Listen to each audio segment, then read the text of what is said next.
Une école privée, une classe de maternelle et des enseignantes qui préparent le jour J, rien de plus naturel. Sauf que cette classe n'aurait jamais pu exister sans le concours des parents. C'est une classe dont la principale innovation, c'est que l'enseignante sera hors contrat avec l'éducation nationale. Elle ne sera pas rémunérée par l'éducation nationale. Elle sera rémunérée par les parents d'élèves. Comme beaucoup d'établissements privés et publics, l'école Sainte-Thérèse fait les frais des suppressions de postes dans l'éducation nationale.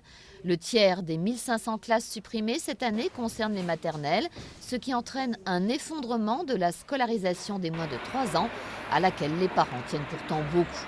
Ça sera toujours la grande perdante de la rentrée tant qu'on n'estimera pas que de toute façon l'école maternelle est une école à part entière et qu'il faut la défendre à part entière. Pourquoi ? Parce que en fait, voilà, le gouvernement s'abrite derrière le fait que l'école élémentaire c'est de 6 à au-dessus de 6 ans, donc c'est obligatoire et qu'en maternelle c'est pas grave. Les suppressions de postes ont aussi pour effet d'augmenter les effectifs par classe, ce que les enseignants dénoncent. Les effectifs en fait, sont beaucoup plus chargés en maternelle qu'en élémentaire. Des effectifs qui tournent parfois entre 25 et 29, voire même 30 dans certaines écoles. En France, l'école maternelle n'est pas obligatoire, mais la quasi-totalité des enfants la fréquentent.